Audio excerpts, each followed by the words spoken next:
अपराधियों का विरोध किसी ने किया तो नागौर के संसद में इस राजस्थान को बेमुक्त अपराध मुक्त राजस्थान बनाने का सबसे पहले प्रयास किया और आपको बेमुक्त अपराध मुक्त राजस्थान दिया। भाइयों, अपने लिए तो सब कोई लड़ते हैं, हनुमान बेनीवाल नंबर 2 3 की लड़ाई नहीं लड़ रहा है।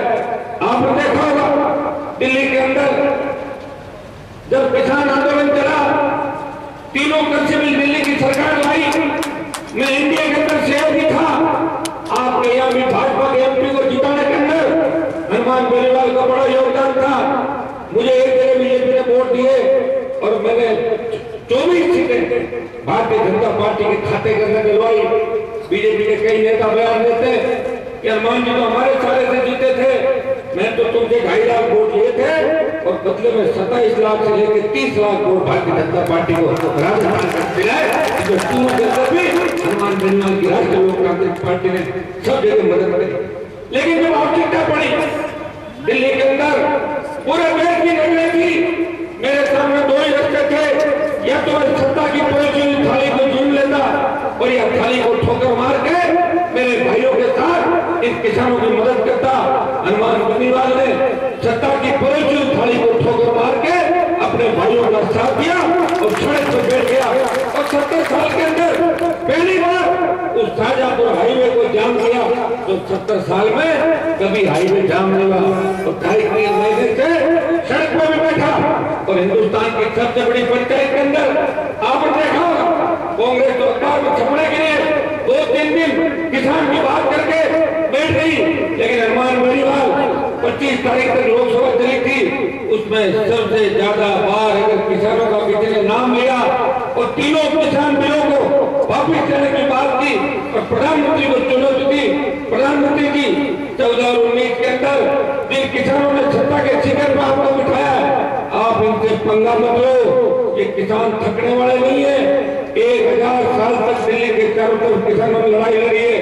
आपको विपक्ष में बिठा देंगे और प्रधानमंत्री किसी और को बढ़ा देंगे, आप तीनों बिल वापिस लो। ये हुंकार अगर किसी ने भरी तो आपके भाई ने दिल्ली के अंदर हुंकार भरी और अपनी कही हुई बात निभाई। या तो वीर तेजाजी महाराज ने 1000 साल पहले अपना वचन निभाया, गुजरी की गाय लाए और अपने प्राण न्यौछावर करके हमारे समाज के साथ साथ किसान कौम का नाम ऊंचा किया और सच्चे देश के लाए। उन्हीं के रास्ते में चलते आपके भाई ने अपना वादा निभाया। जब राजस्थान की धरती पे किसान तकलीफ पे था, जवान आत्महत्याएं कर रहा था, अपराध सर चढ़ के बोल रहा था, हमारी बहन बेटियां सुरक्षित नहीं थी, तब हनुमान बेनीवाल ने नागौर की धरती से हुंकार भरी कि मेरे भाइयों को न्याय दिलाऊंगा, संपूर्ण कर्जा माफ कराऊंगा, फ्री बिजली दिलाऊंगा, टोल मुक्त राजस्थान होगा, बेरोजगारी भत्ता दिलाऊंगा और छोटे भाइयों को नौकरी दिलाऊंगा और अपराधियों को सलाखों के पीछे लड़ाऊंगा। भाइयों, नागौर के हुंकार के बाद बाड़मेर और जब बीकानेर पहुंचा तो बीकानेर की हुंकार के बाद राजस्थान की सरकार एक वोट पे आ गई, 50,000 का कर्जा माफ किया, 50,000 नौजवानों की नई नौकरी बजट में निकाली, स्टेट हाईवे टोल फ्री किए और 5 horsepower की बिजली भी उस जितनी वसुंधरा से हनुमान बेनीवाल की हुंकार ने और नौजवानों किसानों की हुंकार ने वापस कराई। फिर सीकर की रैली के बाद राजधानी पहुंचे। हमारा मकसद कोई सत्ता हासिल करना नहीं था, हमारा मकसद था कि हमारे भाइयों को न्याय मिले। दिल्ली के अंदर 17 साल में धन्ना सेनों का 3 लाख करोड़ का कर्जा माफ हो सकता है, तो हमने कहा कि राजस्थान के किसानों का भी 82,000 करोड़ का संपूर्ण कर्जा माफ करो तो कांग्रेस जो भाइयों ये तब कई लोग कहते थे, हमारे विरोधी लोग कहते थे, कई मेरे मीडिया के साथी पूछते थे कि पार्टी बना पाओगे क्या? राजस्थान में कभी पार्टी बनी नहीं है और बढ़ के कोई लड़ा नहीं। मैंने कहा पार्टी भी बनेगी, लड़ाई भी लड़ेंगे। और भाइयों उस वक्त आपको पता है कि जो नेता राजस्थान के अंदर वसुंधरा को पानी पी के गाली देते थे, जो लोग मेरे साथ तीसरा मोर्चा बनाने की बात करते थे, वो मुझे बीच रास्ते के अंदर छोड़ के जंग के मैदान से वापस चले गए। लेकिन हनुमान बेनीवाल ने हिम्मत नहीं आ रही। मुझे भरोसा था मेरे छोटे भाइयों पे, मुझे भरोसा था किसानों पे, मुझे भरोसा था दलितों के अस्तित्व पे कि मुझे आशीर्वाद देंगे और नए राजस्थान का निर्माण करेंगे। और भाइयों ने पार्टी भी बनाई, 57 उम्मीदवार भी लड़ाए और 9 लाख के करीब वोट राजस्थान के अंदर लिए और मेरे किसान के बेटों की संख्या भी विधानसभा के अंदर बढ़ाई और जो बदमाशी कर रहे थे उनकी संख्या विधानसभा के अंदर घटा के बहुत नीचे ले आया। ये हनुमान परिवार का संगठन था। तो लोकसभा के चुनाव के अंदर मैंने पूछा मुझे क्या करना है, मैं कोई प्रधानमंत्री का दावेदार नहीं था। आप सबने कहा कि राजनीति के अंदर आपको भाजपा से गठबंधन करना है। मैंने भारतीय जनता पार्टी से गठबंधन किया और एक शर्त रखी, मैंने कहा बीजेपी से गठबंधन जरूर कर रहा हूँ लेकिन बीजेपी कार्यालय के अंदर वसुंधरा नहीं रहनी चाहिए, मैं करूंगा गठबंधन। और वसुंधरा को बाहर निकाल के भारतीय जनता पार्टी के कार्यालय में गठबंधन किया। ऐसा जिद्दी नेता आपको राजस्थान और देश के अंदर नहीं मिलेगा। तो चलते चलते आपके मन की भाप लेता है, तो चलते चलते आपके लिए अपना कैरियर दांव पर लगा देता है। भाइयों, इस सुजानगढ़ के अंदर नाई समाज का भी बड़ा, मेघवाल समाज के बाद सबसे ज्यादा वोट नाई समाज, बावली समाज की बहुत बड़ी संख्या, हरिजन समाज की भी संख्या, रेगर समाज भी है, खटीक समाज भी है, आदि शेड्यूल कास्ट मेघवालों के बाद आदि आबादी दूसरी जातियों के, इनको भी मौका मिलना चाहिए। मैंने कहा जितनी भी हमारी ऐसी के अंदर पिछड़े वर्ग के अंदर उस तबके के अंदर जितनी भी शोषित पीड़ित जाति उनको सत्ता के अंदर आने का मौका मिलना चाहिए। हनुमान परिवार समझ में बात करके सीताराम जी नाई को राष्ट्रीय लोकतांत्रिक पार्टी का उम्मीदवार बनाया। और मुझे तो पूरा पता है कि नाई समाज के लोग जब बीजेपी का टिकट मांगने गए तो बीजेपी के नेताओं ने कहा कि आपने तो 7,000 वोट, मुझे नहीं पता आपने कोई गया था क्या, कहीं के हम कितना क्या 7,000 वोट और कहाँ गए तुम तो हमें वोट ही नहीं देते कभी और तुम तो बीजेपी को वोट डालता हो। बताओ, मैं कह रहा हूँ वोट तो कहीं नहीं रहे हो आप। बीजेपी तो 80 में बड़ी थी, 80 से बोले वोट तो लोगों ने कांग्रेस में डाले थे। बीजेपी 80 जन बीजेपी का इतिहास 40 साल का और कांग्रेस का 70 साल से ज्यादा का इतिहास। भाई वो दोनों पार्टियों में राजस्थान को जम के लूटा है। 22 साल के अंदर वसुंधरा गहलोत का इससे बड़ा गठबंधन क्या होगा कि सुप्रीम कोर्ट कहता है कि वसुंधरा का बंगला खाली कराओ और अशोक गहलोत नया कानून बना के लेते हैं कि वसुंधरा का बंगला खाली नहीं करूंगा, वसुंधरा को मेरे सामने वाले बंगले में रहनी चाहिए। और जो गहलोत की सरकार गिरती है, हम सरकार गिराना में हमने कोई बात छूटते नहीं की, तब 20 विधायकों का समर्थन वसुंधरा राजे अशोक गहलोत को देके अशोक गहलोत को संजीवनी देने का काम करती राजस्थान। ये मिला जुली का खेल इसलिए तो वसुंधरा राजे ने जो घोटाले किए थे गहलोत ने उन पर पर्दा डाला और गहलोत के घोटालों पे वसुंधरा ने पर्दा डाला। ये एक दूसरे के पूरक है। 2023 की जो लड़ाई है भाइयों, ये टेलर है 3 उपचुनाव के बाद चौथा उपचुनाव अगर राजस्थान के अंदर उसकी तारीख में 4 ऐलान होनी थी, लेकिन किसी कारणवश उस उपचुनाव की तारीख बाद में आएगी।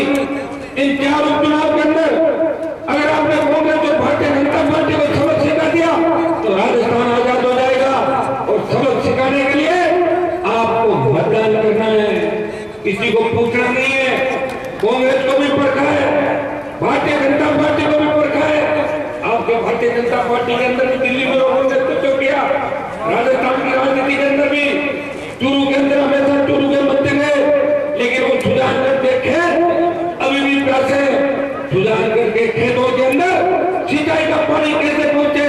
कुंभाराम लिफ्ट परियोजना, सावा की जो अधूरी योजना या सुजानगढ़ तक पहुंचे, नागौर की धरती पर प्रत्येक खेत में सिंचाई का पानी पहुंचे, शेखावाटी के प्रत्येक खेत में सिंचाई का पानी पहुंचे।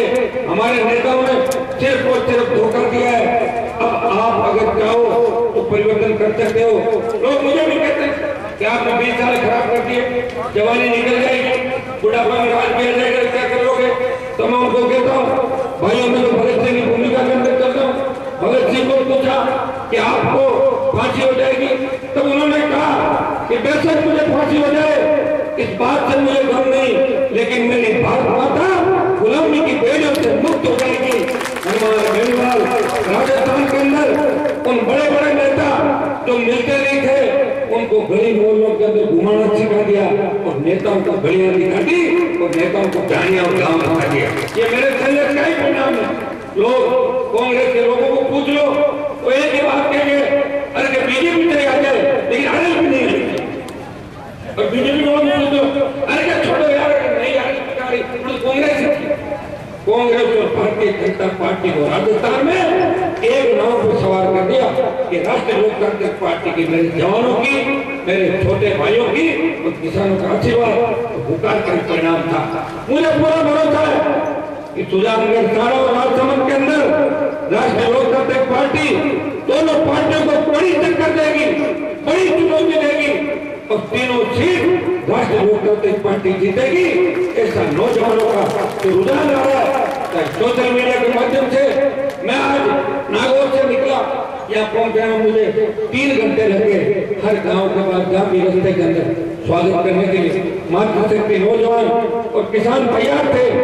एक ही बात कह रहे थे, हनुमान जी प्रत्येक गांव के अंदर एक बार आप आ जाना। और मैं आपको विश्वास दिलाता, सुजानगढ़ विधानसभा क्षेत्र कोशिश तो प्रत्येक गांव की करूंगा, लेकिन प्रत्येक पंचायत मुख्यालय भगवान बेनीवाल जरूर आएगा और कोशिश हर गांव के लिए करेगा।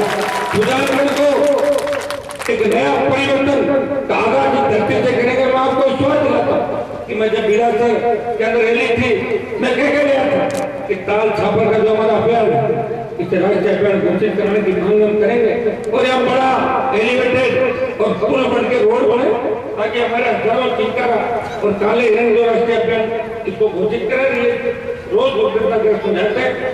तो ये बहुत बड़ा बजट है, तो राजस्थान की सरकार नहीं ला सकती। तो मैंने लोकसभा में इस मामले को उठाया, मैंने सिंचाई के मामले उठाए, मैंने आपके यहाँ जो मेरी पार्टी के विधायकों ने एक प्रमुख मुद्दा था यहाँ का, ये गुड़ागुड़ी सालासर शोभासर महाराष्ट्र का जो मुआवजे का मामला था, ये आरएलपी विधायकों ने विधानसभा का उठाया। और भाइयों, अनैतिक रूप से विद्युत विभाग जो विषय राजस्थान से बढ़ रहा है, मैं आपको विश्वास दिलाता हूँ इस चुनाव के दौरान जितनी भी सीट बढ़ी है, मैं कैंप कर लूंगा एक दिन, इस क्षेत्र की सारी सीटें मेरे पास लेके आ जाना, सारी सीटों को फाड़ के भेज देंगे। ये आपको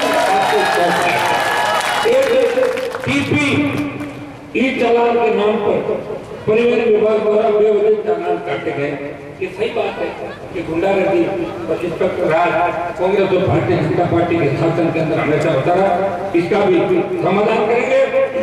तो मैं सुजानगढ़ क्षेत्र के अंदर जब घूमूंगा तो आधी समस्या है तो मेरे नाम से ही खत्म हो जाएगी। सुजानगढ़ में रीट भी जो परीक्षा समय पर नेट करवाने का जो मामला विद्यार्थी हमारे कर रहे, तो मैं तो हमेशा नौजवान के लिए लड़ता रहा, नौजवान को रोजगार मिले, खाली पद भरे जाए। तो पार्टियों को बेरोजगारी भत्ता भी अगर याद दिलाया, प्रमाण बेनीवाल ने याद दिलाया, नहीं तो 50 साल के अंदर कांग्रेस बीजेपी ने कभी बेरोजगारी भत्ते की बात नहीं करी। कांग्रेस ने बेरोजगारी भत्ते की बात जरूर करी है, लेकिन बेरोजगारी भत्ता किसान के बेटों को मिला है। वही सुजानगढ़ को जिला बनाने को लेकर बहुत बड़ा आंदोलन चला था। हमेशा चुनाव के समय पार्टियों के नेता दवाई जमानी बात नहीं करते कि सुजानगढ़ जिला बनना चाहिए। मैं आपको विश्वास दिलाता हूं, मेरा विधायक बना के दे दो, सुजानगढ़ को जिला बनवा दूंगा। भरोसा आपको दिलाता। सुजानगढ़ में ट्रॉमा सेंटर की मांग है, ये छोटी सी मांग है, बड़ी नहीं है, इसको तो वैसे ही पूरा कर दूंगा। मेरा कागज आएगा उसमें पूरी हो जाएगी आपकी। सुजानगढ़ में ट्रॉमा सेंटर और 150 किलोमीटर का आसपास कोई आपके उस सेंटर में आपको विश्वास दिलाता हूँ कि ट्रॉमा सेंटर तो सुजानगढ़ में बन जाएगा। मैं तो ये कहता हूँ कि अगर सीताराम जी चुनाव जीत के जाते हैं तो हमारी ताकत भी राजस्थान के अंदर बढ़ेगी। भाइयों, मैसेज जाएगा पूरे देश के अंदर और मोदी जी को भी पता लगेगा कि जिस हनुमान को हमने छोड़ा है उस हनुमान ने अभी तो सिर्फ शुरुआत करी है। देवेश जो भारतीय जनता पार्टी की जो लंका है और ये कांग्रेस की भ्रष्टाचार की लंका, दोनों के अंदर आग लगा देगा, इन दोनों भ्रष्टाचार की लंकाओं का ध्यान कर देगा। ये मैसेज दिल्ली में जब जाएगा तो सुजानगढ़ साड़ा के अंदर राष्ट्रीय लोकतांत्रिक पार्टी की और राजस्थान के अंदर आरएलपी की भारी जीत आप कराओगे। या कंबल की भीड़ के अंदर जब जगन गुर्जर का आतंक सर पर जाता है, तब आवाज अगर कोई उठाता है तो नागौर का सांसद हनुमान बेनीवाल अपराधियों के खिलाफ आवाज उठाता है, उन्हें सलाखों के पीछे डलाता है, उन पीड़ित परिवारों को खुद भी मदद करता है और सरकार से भी मदद करवाता है। मैं तो आपको इतना ही बात, मैं कोई आपसे ज्यादा दूर नहीं हूँ। जिला से 5-7 किलोमीटर बाहर नागौर जिला चोर हो जाता है, जहाँ का मैं सांसद। पहले तो लाड में दूर क्षेत्र के अंदर आता है, नागौर चोर में कोई अंतर नहीं। और सुजानगढ़ तो मारवाड़ का हिस्सा ही मानते हैं, सुजानगढ़ तो आते रतनगढ़ को ये मारवाड़ मानता है, अपना पुराने जमाने में तो मारवाड़ कहता है। हम और आप अलग नहीं है, वैसे तो पूरा राजस्थानी है के। और शेखावाटी के रणमापुर जो लड़ाया देश के अंदर लड़ी चूरू के जवानों ने, आज देश की सीमाओं पर साधन देने में अगर नंबर किसी का आता तो शेखावाटी, चूरू और मारवाड़ के किसान के बेटे सबसे पहले सीने में गोली खा के भारत माता की रक्षा कर। लेकिन अब पार्टियों में बंटे हुए, गुटों में बंटे हुए, सरपंचों के गुटों के अंदर बंटे। मुझे कोई कह रहा था कांग्रेस के कई नेताओं ने उलट फेंट कर लिया। जो पहले मास्टर भवनलाल जब जिंदा थे तो उनको बर्बाद करने के सौंपने खाते थे, और जैसे मास्टर जी गुजरे अब कह रहे बेटे का दामन थाम लिया और चेंज करके इनके साथ आ गए। तो साथ वैसे ही आगे होंगे। तो जो जब जिंदा को इन्होंने न्याय नहीं किया तो मुझे नहीं लगता है कि उनके स्वर्गवास के बाद उनके परिवार का और लोग भला करेंगे। ऐसे लोगों का आपको ध्यान रखना है जो समय समय पे अपने स्वार्थ के खातिर कभी तो कहते कांग्रेस बेकार है, कभी कहते भाजपा बेकार है, कभी कहते दोनों दल अपराध नागराज है, और कभी किसी की चप्पल उठा ले और कभी किसी की चप्पल उठा ले। ऐसे लोगों के बेकावे का अंदर बताना। नागौर के अंदर भी बहुत बड़े भ्रष्ट नेताओं की दुकानें चलती थी, उन दुकानों को शटर मैंने डाउन कर दिए। और चूरू के अंदर भी आपको तमाम खर्चों के, चाहे विधानसभा के अंदर हो, चाहे दिल्ली की राजनीति करते हो, जो सिर्फ बिजनेस करते हैं, अपना काम करते हैं और अपने परिवार को आगे लाते हैं, जो इलाके को आगे नहीं लाते, ऐसे लोगों का बाइकाट करो।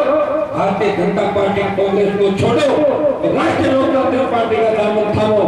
भाइयों, जिस तरह आजादी की लड़ाई के अंदर भगत सिंह ने निस्वार्थ भाव से लड़ाई लड़ी, उसी तरह राष्ट्रीय लोकतांत्रिक पार्टी इस राजस्थान को कांग्रेस और भारतीय जनता पार्टी की गुलामियों की बेड़ियों से मुक्त कराने के लिए राजस्थान के अंदर लड़ाई लड़ रही है। तो तमाम देश के तो क्षेत्रीय पार्टियां जहाँ इस देश के अंदर बनी, तो क्षेत्रीय पार्टियां यूपी बिहार से लेके कांग्रेस बीजेपी एक जमाने में 34 नंबर पर चली गई थी, साउथ के अंदर ले लो। तो क्षेत्रीय पार्टियों के साथ जहां भी क्षेत्रीय पार्टी में कॉम्बिनेशन बना कि एक बड़ी जाति आ गई उस स्टेट की, और उसके साथ या तो शेड्यूल कास्ट आई और या मुसलमान साथ आए, वो जातियां मिलके तो नए संगठन बने, तब जाके कांग्रेस भारतीय जनता पार्टी तीसरे और चौथे स्थान पर आई। मैं राजस्थान के अंदर आवाज करता हूँ तमाम समाजों से, क्योंकि मैं तो तमाम समाजों की पैरवी कर रहा हूँ। आपने देखा होगा राजस्थान के अंदर गुर्जर समाज को टिकट दिया या नाइक समाज को टिकट दिया, और साड़ा के अंदर सबसे ज्यादा संख्या जाट समाज की है, तो जाट समाज का प्रत्याशी बनाया। और भाइयों 57 उम्मीदवार लड़ाए थे, उनमें 12 उम्मीदवार लड़ाए, और नाइकों को भी सबसे ज्यादा अगर टिकट दी तो 3 टिकट 18 के चुनाव में हनुमान बेनीवाल ने नाइक समाज को टिकट दी। बावरी समाज में हमारी पहले इतना बावरी मारवाड़ के अंदर 52 जिले के अंदर कांग्रेस और भारतीय जनता पार्टी ने किसी बावरी को विधायक नहीं बनाया, और राष्ट्रीय लोकतांत्रिक पार्टी ने इंदिरा जी को विधायक बना के इसको रोकना, अपराध को रोकना। मैं नौजवानों को आह्वान करूँ, मुझे लोग ये कहते हैं विरोधी मेरे नेता कि हनुमान जी बेनीवाल तो लड़कों को बिगाड़ने का काम करते हैं। मुझे बताओ मैंने किसी लड़के को बिगाड़ा क्या है? किसी को ये कहा क्या मैं कैसा पता करूँ? मैं तो सुधारने का काम कर रहा हूँ। अगर सुधारने का काम है देश के अंदर कोई कर रहा है, नौजवानों को हिम्मत और हौसला कोई देता है, नौजवानों को अपने भाई की तरह कोई प्यार देता है, उसे आगे बढ़ने का प्रयास कोई करता है, वो निराश हो जाता है, तो मेरे पास अगर आता है तो निराश नौजवान को भी रास्ता दिखाने का काम हनुमान बेनीवाल करता है। मैं आपको आह्वान करता हूँ कि नशे की प्रवृत्ति से दूर लेके किसान के बेटे हो, नशा हमें एक ही चीज का लेना चाहिए कि 23 में सरकार हमारी बने, दारू, गोडा, पोस्ट, अफीम, इन चीजों को छोड़ना है। हमें सरकारी नौकरी नहीं मिले कोई दिक्कत नहीं, दूसरा काम करेंगे। सरकार की ऐसी कई योजनाएं जिनमें छोटे उद्योग लगा सकते हो, छोटी एजेंसी लग सकते हो। आज आप हमारे से सहयोग लग सकते हो। सरकारी नौकरी करने वाले धंधा नहीं रहता, मेरे परिवार में कोई सरकारी नौकरी नहीं, मेरे रिश्तेदारी में भी नहीं। मेरे पिताजी 77 में एमएलए बने थे, 2-3 बार एमएलए हो गए, मैं बन गया 3 बार, एमपी बन गया, छोटा भाई बन गया, 43 साल हो गई, उसी तरह सेवा कर रहे। कोई 200, 500, 1000 आदमी जब तक रोज मिल नहीं जाते तब तक अच्छी तरीके से नींद नहीं आती। मदद करने में मजा आता है। जो हमारे घर पे आ जाए वो खाली हाथ नहीं जाए, उसकी मदद में करूं, ये रोज कामना करता हूँ। तभी तो भाइयों, हनुमान बेनीवाल को सुनने के लिए आज राजस्थान के प्रत्येक कोने के अंदर प्रत्येक जाति का व्यक्ति यही कहता है, काश हमारी जाति में भी हनुमान जैसा नेता हो, हमारी जाति का भी नाम हो जाए। जब आपको आह्वान नौजवानों, हमें सत्ता पे कब्जा करना है, क्योंकि सत्ता पे कब्जा किए बिना सारी व्यवस्थाएं ठीक नहीं होती। ये जो भी आप कागज लिख के मुझे दे रहे हो, ये तो लोकतंत्र के अंदर 2 ही बात होती है, या तो लड़के काम करा लो और या कलम की ताकत हो, अपने मनमाफी काम कर दो। सत्ता अगर हमारा हाथ में आ जाए सारे काम हो सकते, कानून की व्यवस्था रातों रात बदल सकती। थाने के अंदर आज कोई थानेदार लगता है, वो एमएलए की विदाई लेके जाता है और एमएलए और थानेदार से पैसे खाता है, वो पैसा सीधा मुख्यमंत्री तक जाता है। इस राजस्थान के अंदर कई खान घोटाला हुआ, शराब माफिया फंड पे कई डोड़ा हुआ, उसके माफिया राजस्थान की विधानसभा के अंदर पहुंचे, लोकसभा के अंदर पहुंचे, कई बड़ी माफिया पहुंचे। उनको नेताओं का संरक्षण था। वसुंधरा के काल में जो घोटाले हुए और चाहे गहलोत के काल में घोटाले हुए, मैं आपको विश्वास दिलाता हूं कि मैं सत्ता के नजदीक भी बैठ गया। अगर मुख्यमंत्री की कुर्सी के 20 मिनट नजदीक हनुमान बेनीवाल बैठ गया, भाइयों जांच होगी और गहलोत वसुंधरा के दोनों कार्यकालों के अंदर जितना भ्रष्टाचार हुआ है, दोनों की जांच करके और दोनों को जयपुर की सेंट्रल जेल के अंदर डाल देंगे। ये अभी कांग्रेस भारतीय जनता पार्टी बताओ, कांग्रेस में तो खड़े हो गए, कांग्रेस गहलोत और कांग्रेस सचिन, भाजपा एक तो अभी चल रही है जो, और दूसरी वसुंधरा वापिस आ रही है। जैसे चिन्ह आता है होटल में, वसुंधरा के मुख्यमंत्री और बीजेपी का तो दुर्भाग्य देखो। अभी चुनाव 2023 में राजस्थान के अंदर जनता के हितों में भाजपा नहीं लड़ रही है। बुधानगढ़ में बिजली पानी का आंदोलन किया गया बीजेपी ने कभी 2 साल का, पता मुझे 1 मिनट तक बाहर नहीं है, तो हमको पता है कि अपना वोट दे दो, कहां जुड़ते। तो भाइयों, ये मिलजुल के काम कर रहे हैं, हमें मिला जुल के गठबंधन को तोड़ना। भारतीय जनता पार्टी के 13 सीएम के दावेदार, चुनाव आते हैं 23 हो जाएंगे। ये जो लड़ाई कांग्रेस के अंदर चल रही है, ये भी टूटेगी और भारतीय जनता पार्टी भी 2 धड़ों में बढ़ जाएगी। इस राजस्थान को बचाने के लिए राष्ट्रीय लोकतांत्रिक पार्टी अकेली राजस्थान में नजर आएगी, तो राजस्थान के मान और सम्मान को देश में बचाएगा। भाई, देश के अंदर किसान आंदोलन चल रहा था, तब एक बात चलती थी, मेरे पास छोटे टेलीफोन आपको देश से ये कहते थे कि राजस्थान का किसान आंदोलन में चल रहा। मेरे का ऐसा है कि किसान आंदोलन की जब शुरुआत हुई थी, मैं तो कोई बात नहीं की थी, ये किसान संगठनों ने आंदोलन की शुरुआत की थी, पंजाब से शुरुआत हुआ। मैं किसान का बेटा, इसे राजस्थान का मान सम्मान बढ़ाने के लिए देश में कहीं ये बात नहीं चले कि राजस्थान का किसान कमजोर